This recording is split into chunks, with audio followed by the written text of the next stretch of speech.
Join us tonight as we celebrate the mother continent where it all began. This is DXB Today.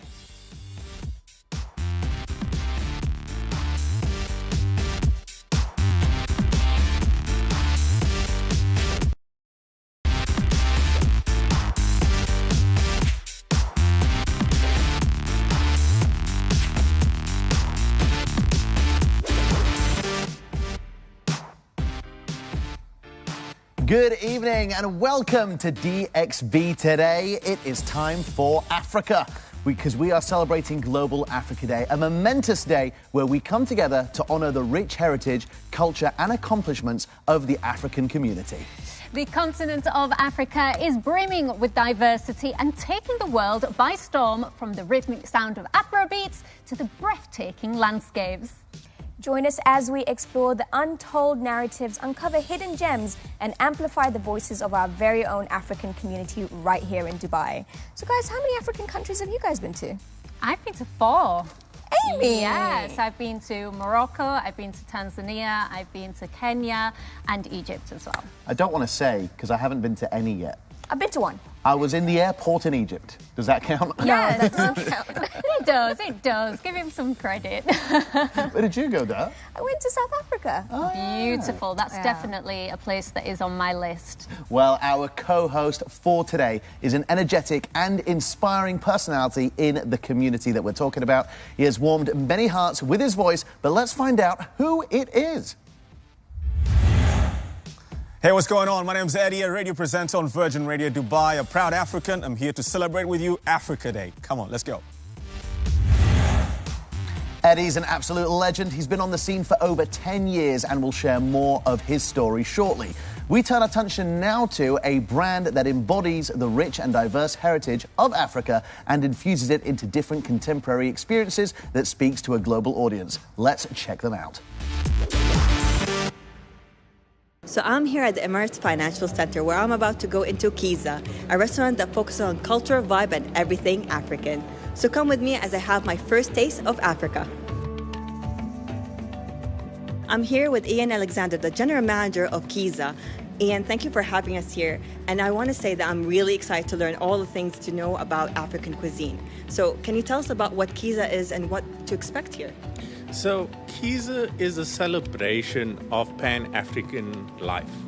Is the true excellence of Africa in a cosmopolitan environment, and what perfect setting than Dubai to actually do that. We want to show people the rich history, heritage, as well as the cutting-edge music, cuisine, fashion that Africa has to offer. That's amazing to know, because obviously, like, for people who haven't been to Africa, this is kind of like an introduction to what to expect in terms of cuisine when you go there. So I want to know what to expect from the menu here at Kiza. What our menu aims to do is take you on a journey of our lands, our seas, our hearts. Everything on our menu is truly unique, and you won't experience anything like it in Dubai. From our Tunisian fish tacos to our ostrich peppered fillet, we aim to offer dishes that are truly unique and authentic to Africa, but with a global twist.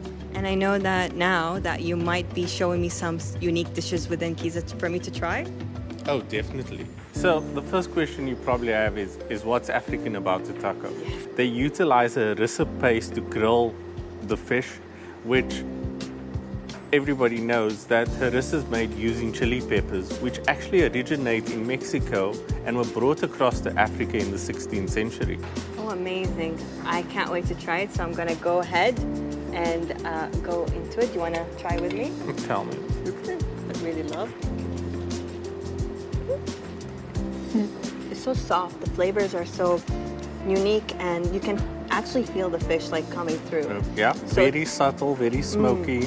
And can you tell me about the curry? Because the curry I can smell from here is so rich with flavor already from the smell itself. Our mussel curry uses fresh ingredients from our Cape West Coast, a black mussel from Saldanha Bay.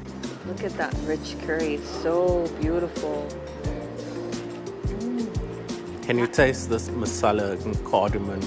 A bit of aniseed coming through. Yes. And probably our most exciting dish of all. So the beauty of this ostrich fillet, which is a traditional South African dish is the fact that our ostrich is grown right here in the UAE. Oh, wow. I did not know that. It's organic and 100% sustainable. It feels like normal beef fillet, but I wonder if the taste would be the same.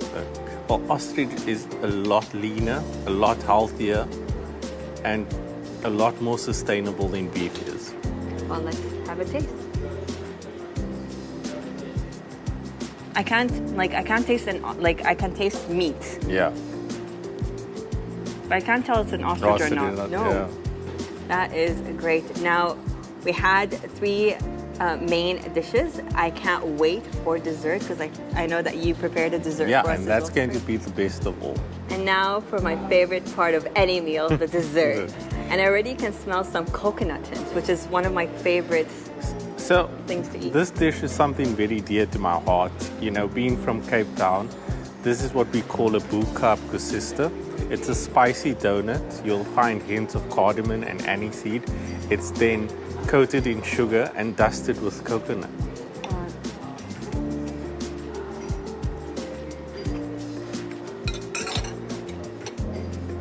The flavor itself reminds me of something that I used to have when I was a kid.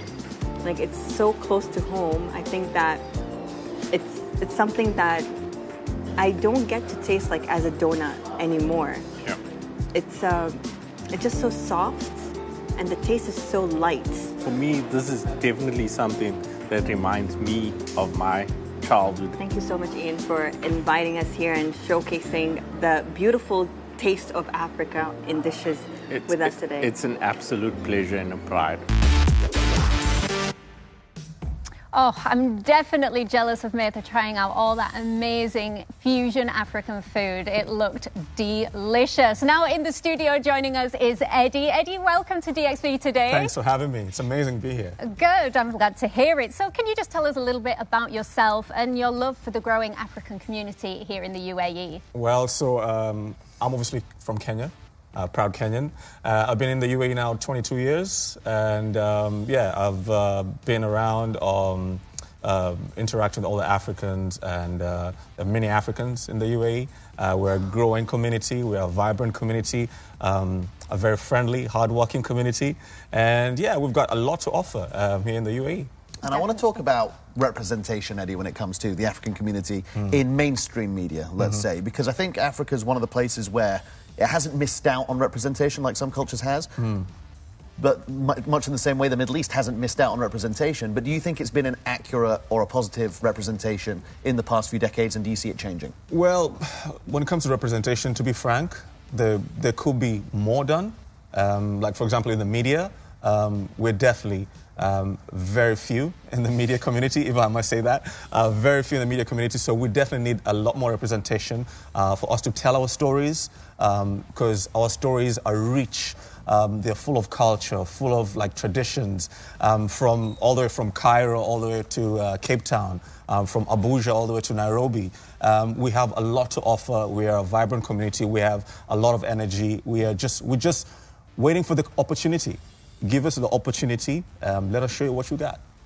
Now, Eddie, I absolutely love exploring the African culinary scene in Dubai. I think it's growing, and there's always interesting foods and interesting places to go. Tell us a little bit about hidden gems people can find. Well, there are a lot. If you are looking for something that you want to try out as a first-timer, there's an amazing restaurant called Kiza, which I think your colleague Martha was checking out. So, just go there. Just try out everything. Try out everything. That's how you know what you like. That's how you know what preferences you have, and there's everything for everybody. For example, if you want to try stuff from East Africa, you can try ugali from East Africa. If you want to try something from the West Africa side, you want to try the jollof rice. Don't get into the jollof rice wars though between the Ghanaians and Nigerians. Don't do that. But there's just a lot to offer. It's just for example, none of us was born being Italian. Yeah. But a lot of people like pizza, ravioli, spaghetti. Why not go try out some African food and see what you like? You might be into jollof rice. You might be into ugali. You might be into a lot of things. So yeah, the world is there for you to explore. Why don't you do it? Exactly. And you might fall in love with it. It's one of those things where maybe it's not in front of us a lot of the time, and if we actually got to experience it and try it, we'd love it. And I think I learned that at Expo, where there was a lot of African food, and it was absolutely fantastic. Yeah. So tell us about some of the other things that we don't know when it comes to music, when it comes to events that happen which are African-based that we just don't know about and we would love if we tried them out. Well, there's definitely a growing music and entertainment scene here in Dubai and in the UAE as general. We have had a lot of festivals happening in Dubai. A shout out to Full Circle Events, who've put together over the past few years Afro World. Brought in some amazing artists, some of the biggest artists in Africa, the likes of Rema, Davido, Burna Boy, guys who are selling out crowds right now around the world, which goes to show you that, you know, African music is now taking over. Someone like Burna Boy was just over in Paris like a few days ago. He sold out an entire arena. Rema, he was over in India, sold out an entire arena. It goes to show you, like, people are craving, people want to find out about our culture, want to find out about the African culture. They're excited to find out what is this all about, you know, and which is it's something that they've never learned about, and it's something that they want to just get into. It's like, oh my God, this is something new I want to experience, you know, the culture, the music, the food, the people, the amazing, friendly people. I guarantee you, every African you meet is as friendly as they can be. I mean, we already know. Yeah, we know. And so, obviously, you're a presenter on Virgin Radio. How do you use your platform to promote the African community in the UAE? Well, the African community, all they need is an opportunity. Yeah. All they need is an opportunity to showcase what they've got. We definitely have the talent. Like they say, Africa has one of the youngest populations in the world. One of the youngest populations in the world. And they say, like, in a few years' time, about 40% of the world is going to be in Africa. So what we need is just the opportunity to showcase. So, like, I try to get myself involved with the community, with fellow Africans, giving them a platform, whether it's being like bringing them through to the radio station, getting them some exposure, or maybe on social media, because that's all they need. It's like the drummers we're going to have on today. Yeah. They're on social media. All they needed was an opportunity to showcase the talent that they have. That's all we need. Amazing. I can't wait to hear a little bit more about where we can find these people in a little bit. Sure. But it's time for a quick break, and when we return, we will find out more of some of the natural wonders of the continent of Africa and how you can go and check them out. We'll be right back.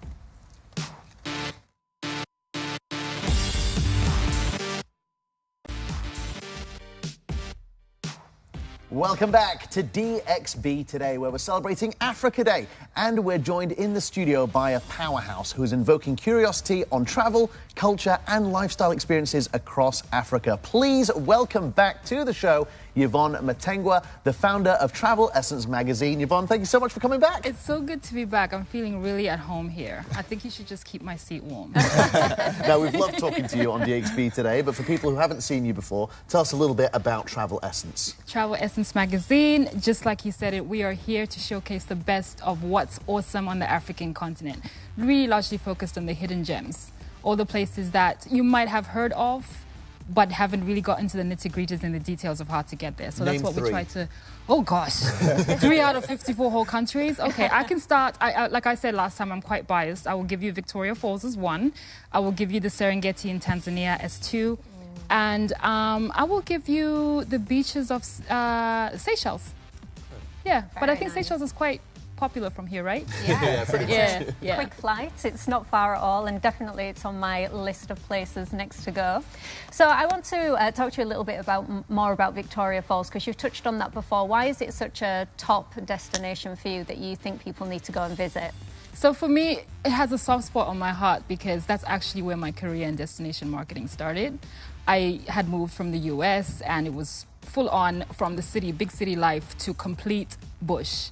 Sits on the border of Zimbabwe and Zambia, and it's quite easily accessible if you are trying to kind of cut across multiple countries in a short space of time. But to the falls themselves, one of the 7 natural wonders of the world, the Zambezi River flows over the gorge, as it were, 500 liters of water per second. Wow. If you can imagine just how mammoth of a scene that is. It's really quite spectacular to see. I think we need to talk about Kenya. Oh, yeah. A lot more to offer as well. A lot more to offer as well when it comes to the beaches, the Masai Mara. I'm sure Yvonne can bear testament to that as well. What amazing other hidden gems can people expect, maybe, Yvonne, like you can expound on when it comes to like traveling from the UAE to the African continent for someone who's looking for like a first-time safari? Yeah. Because majority of the people, whenever they hear Africa, the first thing they want to do is safari. I want to go see the animals. Well, safari is a biggie, and I think, you know, the first thing that I always ask people is how far do you want to go? Because the experiences are quite different. One of my learnings was if I go to the Serengeti, for example, it's very grassland, so it's a lot of flat plains, but that's where you get to see there's the wildebeest migration, there's, you know, all your giraffe, huge herds of buffalo and all of that. And then if you go deeper south to the southern Africa, you get to see more wooded areas, more savanna, so you get to see the big five, which you can still see in East Africa as well. But it depends on how far you want to go.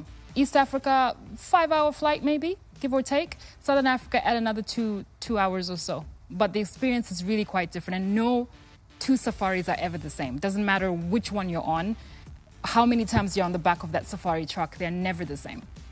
Never the same. I've been lucky enough to actually do a safari, and it is breathtaking, incredible, something that will be forever etched in my memory. I loved it, so I definitely recommend anybody that's thinking about visiting Africa to definitely do that.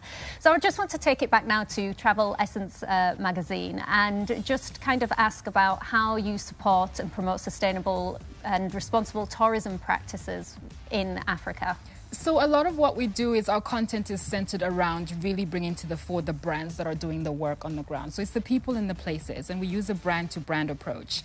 No two companies are ever the same, and all of them are motivated by different things. So you have some that are really heavy on the ecotourism, the materials that are used to build the lodges, for example. You have some that are big on, you know, monitoring of carbon footprint. You have some that are big on, you know, farm-to-table concepts, for example, or how are they engaging the communities, are, you know, training community members to get into the tourism landscape. It's really quite different. So what we do try to do is really unpack each brand's position as it relates to ecotourism or sustainability. Is it conservation? Is it use of natural materials? It depends. But we just try to get it out there. Let's talk about beach destinations. Yeah. Beach destinations. Any amazing that you can point out for like the viewers, for destinations that they need to check out, like most definitely need to check out? So you mentioned having been to South Africa, and I don't know if you made your way to Cape Town. I did. That's exactly where I was. So Cape Town I find quite breathtaking because it's very, very cosmopolitan. Think Miami, but in Africa, right? So that's literally what it was right? Like.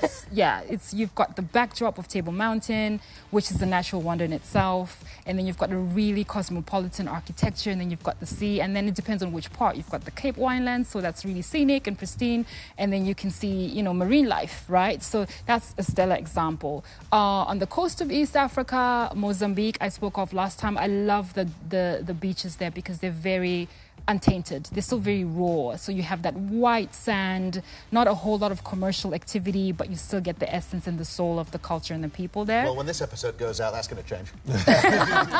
I know, right? Absolutely. I can see how that will be. I mean, further up north, you've got a lot of activity around, you know, Zanzibar and Lamu in Kenya, for example. Shout out.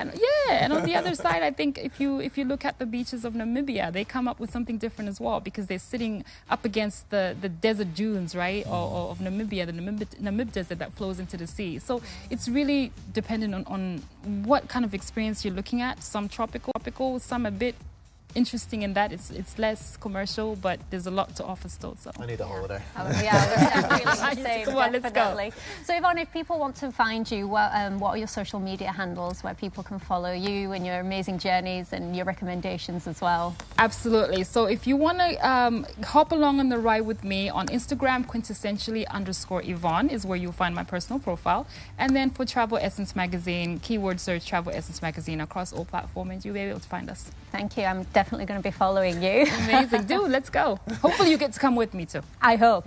I think Dubai One should be planning a trip for us. We need to do like a group trip. Thank you so much, Yvonne. So the one thing that African countries are known for are their coffee beans. And our spotlight today is on a brand that provides specialty coffee sourced directly from Ethiopia. And here is our interview with the founder of Boon Coffee, Orit Mohammed.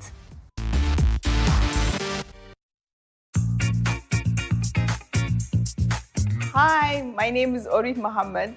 I moved to Dubai 13 years ago and I decided to follow my passion of sourcing and roasting Ethiopian coffee in Dubai and maybe distributing and selling it to my friends and family. Well, Ethiopia is the birthplace of coffee.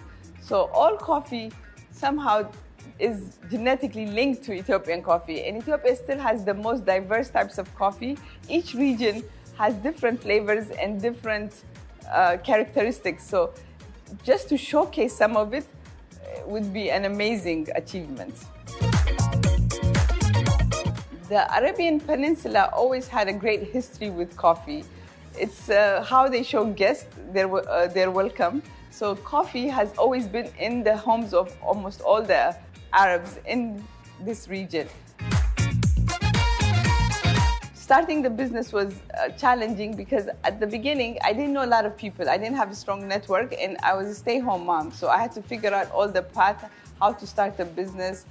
There wasn't any blueprint to follow, so I had to do a lot of it by myself. It was a lot of trial and error.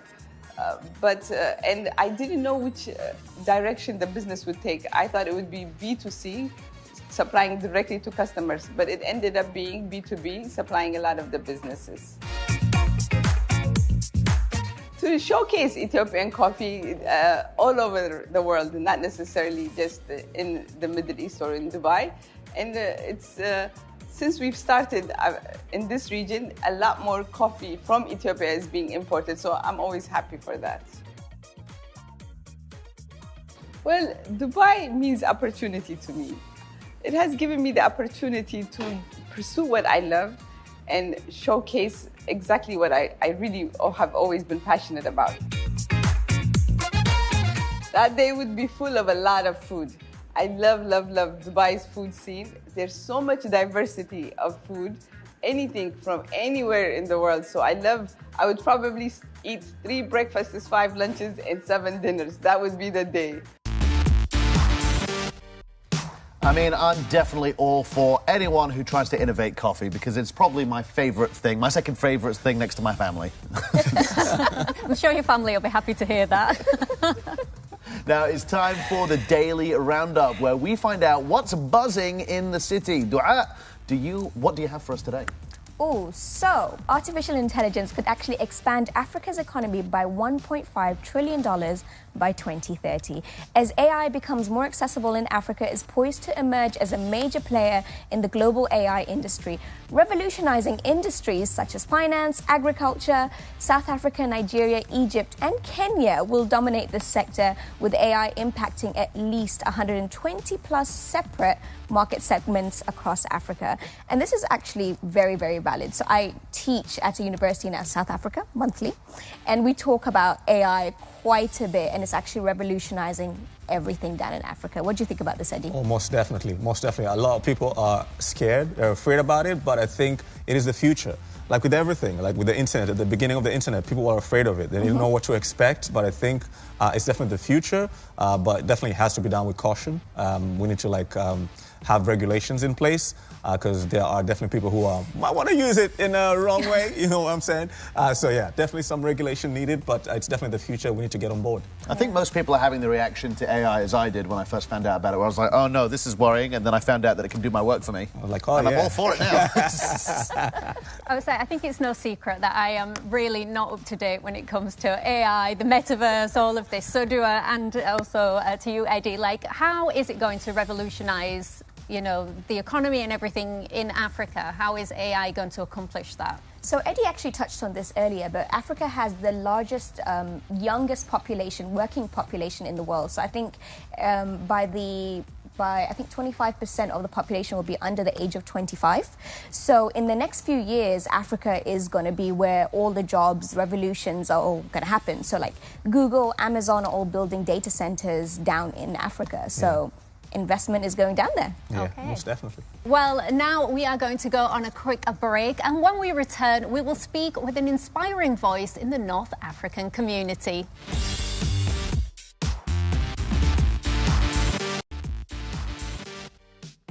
Welcome back to the show. Joining us in the studio is the visionary behind a platform built to advance the representation of women in leadership. Please welcome Noha Hefny, CEO of People of Impact. Welcome, Noha. Thank you so much for having me today. I'm so happy to be here. No, thanks so much. But tell us a little bit about People of Impact and how you are advancing representation of women in leadership.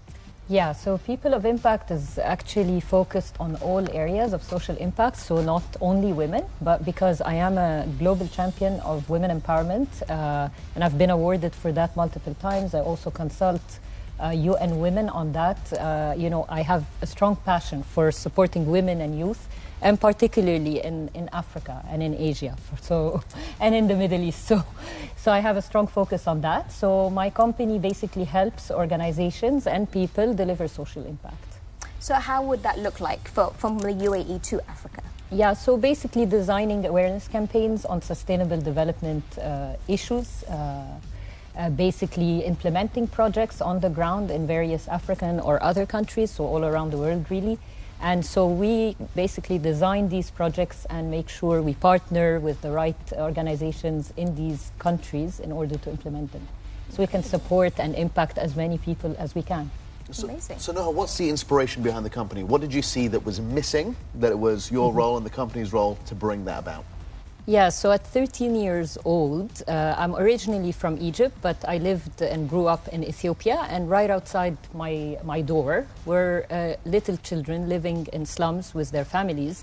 Houses made out of metal sheets, they didn't have shoes to wear, no electricity, etc. So at that stage, it ignited in me the idea that there's inequalities. But I didn't know, that we should term it inequalities. And so that drove my entire journey. So from working with the UN across different agencies to establishing my company so that I can help address these social issues. And what's your message to the African girl child? Because I know being from Africa, the African girl child is mostly all the time like sidelined and she doesn't get the opportunity. Mm-hmm. How do you plan on helping them, or what's your message to the African girl child about, moving forward, about making herself stand out, making herself stand out in the community?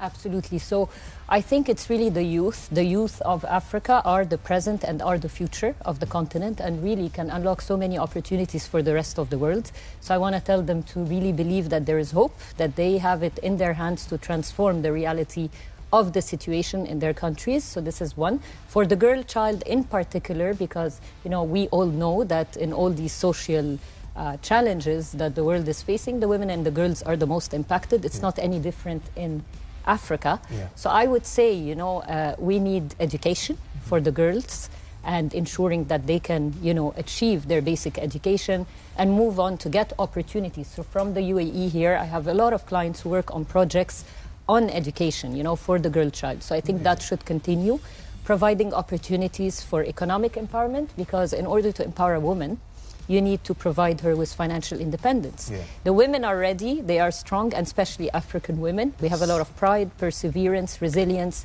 We are used to navigating difficult circumstances, and therefore I think it's, again, as you said, Eddie, earlier, unlocking the opportunities and providing the investments to make that possible. And you'll find that the women and the youth and the people in general in Africa are ready to take on this challenge and to transform their communities to the better. Yeah, they're ready to show up.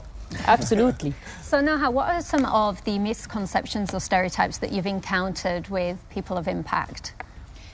Okay, I'll talk about some, since it's Global Africa Day, about myself. So, I'm not viewed as an African. Everywhere I go and I say, I'm African, they're like, no, you're not. You're not, they start talking about the color of the skin, about the language, etc. But the reality is, as Africans, we are so diverse.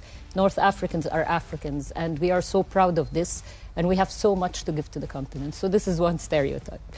As People of Impact, I think we need a lot more to be done in sustainability, in social impact. in order to really address the magnitude of the social challenges facing the world, including the continent. So, you know, we're talking about millions and billions of people impacted by lack of electricity, lack of water, poverty, you know, even being left behind on digital transformation. So we need partnerships by everyone, and even individuals can play a role. So I'm really hoping that that stereotype that I really need to start an NGO or become a social entrepreneur or work for the UN to transform, you know, or make a difference in communities, I hope that changes, because every single person can make a difference. And Africa needs that, but not only Africa, actually the world needs that. Noha, since it is World Africa Day, as you said, you're North African. Yes. You consider that to be, you know, African, and sometimes you get a little bit of stigma about that. How strong, because it's such a massive continent with so many countries in it, how strong have you seen the African identity when you've been in Egypt, when you've been in Ethiopia, or the other countries that you've been to? I mean, honestly, I think there's so much more that needs to be done, as Eddie was saying, and Yvonne as well. I think we need to promote our cultures. I think we need to showcase the diversity of this culture, the richness of it. We need to demonstrate, you know, using cultural aspects like food and dance and this, because we are different. And I think so much is still... I mean, we have a long way to go to really bring that visibility for the African culture. Because I wanted to ask, the reason I bring it up, do you think that identity, the shared identity, is an important part in what it is you're trying to achieve? Absolutely. I mean, Africa for me, I mean, look, I mean, Global Africa Day is about the establishment of the African Union. When we talk about union, it's about unity. Yeah. We are united, we are one people, but we're just different, yet united by that continent. Yeah. And what's so special about that continent, regardless of your religion, color, language, where you come from, north, south, it doesn't matter. What's so special is the values of the African people. There is generosity, there is prosperity, there is so much that Africans have to give to their continent, but also to the world. Yeah. And we all, whether in the north, south, east or west, have something to do with that. And I think this is what makes us special. We come together. There's unity, there's solidarity, and there is a common thrive to make the continent better, regardless of which country. Absolutely. Well, thank you so much, Noha. It's been incredible talking to you, and I feel inspired by the conversation, you know. I really thank you so much. It's now time, though, for my favourite part of the show. It's quiz time. Eddie, have you been paying attention? No. Me neither. So I'm going to ask now for 60 seconds on the clock. You've got to answer as many questions as you possibly can to make it onto the leaderboard, I hope. So let's start that clock in 3, 2, 1. What are we celebrating on today's show? Is it Global Africa Day or Global Asia Day? Global Africa Day. Correct. Is Africa a country or a continent? Continent. It's a continent. Correct. How many countries are there in Africa? Is it 54 or 101? 54. Actually, 55. African country. Which African country does Boon Coffee source its coffee beans from? Is it Ecuador or Ethiopia? Ethiopia. Correct. What is the name of the Afro-infused restaurant featured on today's show? Is it Kiza or Kiza. Yvonne Mtengwa is the founder of Travel Essence magazine or Smell and Essence magazine? Travel Essence. Correct. What is Travel Essence magazine focused on? Travel across Africa or travel across America? Across Africa. Correct. Which African country is Victoria Falls located in? Is it Egypt or Zimbabwe? Zimbabwe. Noha Hefny is the CEO of People of Impact or People of Imagination? People of Impact. Correct. And which African country hosted the 2010 FIFA World Cup? Was it South Africa or Namibia? South Africa. Correct. 10 points. That was incredible. Double digits, baby. Let's see where you are on the leaderboard. Doing very well indeed, Eddie. Absolutely smashed it. Well Eddie, done. thank you so much. Thank you You've been much. an excellent guest co-host. We can't wait to see you again. I'm sure we will. I'm ready for you have me back. And Noha, you've been doing some amazing work. We wish you all the luck and all the support from DXB today on your journey. Thank you so much. Thank you so much. But now it's time for a break. We're going to get back to you with an Afrobeat performance that you do not want to miss. Trust me.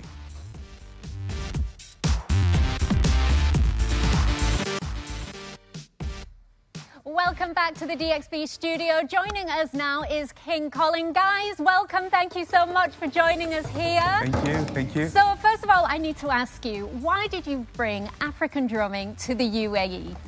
Oh, the UAE is so diverse. It is. The culture, the energy, the vibrance. Yep. So we thought wise that it's good to bring that energy to another energy. Definitely. Yeah, so we are so happy to be here, and everywhere we go, it just keeps getting better and better, and people love what we do. Definitely. So we just need to keep bringing that energy to the UAE and to everybody around. I love it. I heard you guys rehearsing earlier, and it just brings such an amazing energy. If people want to follow you and see your different performances throughout the UAE, where can we catch you? Oh, okay. They can follow us on African Drummers DXB. Okay, so that's your social media. Yes, that's social media. Instagram, African Drummers DXB. My own personal is King Colin Producer. Okay. That's hashtag King Colin Producer. And that's it. You can find us on Instagram and on YouTube, same, African Drummers DXB. Okay, so we can see all of your upcoming performances. You're going to advertise that all on your social media. Yes, absolutely. And one good thing, we were the ones who were the official drummers for Hans Zimmer. Oh, wow, amazing. Yes, I know that had such a big buzz. That's incredible. So we Congratulations, did a great show, guys. 20 drummers. We've done a lot of shows all across the UAE, ranging from corporate events, private functions, birthday parties, a lot of Arabic birthday parties. Oh, right. So they love most to bring those definitely African we may give you a beats little to the surprise party. here, you know. Yeah. Fantastic. Well, I'm going to leave you guys to set up, and I'm going to hand things over to you, Dua. Thank you, Amy. I cannot wait to hear them perform. But before that, now this is your last chance to bag 4 direct-to-box tickets to go see Spider-Man at the Roxy Cinemas. Hurry on over to the Dubai One Instagram page, find the competition post, and tell us why we should pick you. Not only that, we are also giving away a free place in the ChatGPT Accelerator program that takes place on the 3rd and 4th of June. It's worth 4,200 dirhams. So if that's something you'd like to learn more about, make sure you find that post on Instagram and tell us why you deserve to win a spot. Yes, and we would also love to hear from you. You can use the hashtag DXB today to tell us what you'd like to see on the show and what's happening around the city. Well, guys, it was Global Africa Day. How did you find today's episode? Honestly, every time I talk to Yvonne, it makes me want to quit everything and just go to Africa. Oh, I know. So it's a big problem. I think we should start doing the DXB Today show on location, preferably somewhere in Africa. Yeah, we'll have a chat with her afterwards. Yeah, we'll sort that holiday. And of course, you know, Africa is the whole AI thing really excited me. I can't wait to see. So, of course, you're the tech gal in the group. How big is the scale of AI in Africa? It's going to be massive. It's going to be absolutely massive. Google, Microsoft, Amazon are all building headquarters down there. So, you know, we need to get on the bandwagon. And DXB Today is going to be there to cover it, I'm sure. But that's it for today. Step into the weekend with us. Same time, same place, here tomorrow. But for now, cannot wait for this one. Take it away, King Colin and the African Drummers DXB. Whoa, whoa, eh. Wow, wow, wow. Whoa, whoa, eh. Wow, wow, wow. Whoa, whoa, eh. Wow, wow, wow. Whoa, whoa, eh. Wow, wow, wow. Whoa, whoa, eh. Wow, wow, yeah. Whoa, whoa, eh. Wow, wow, wow. Whoa, whoa, eh. Wow,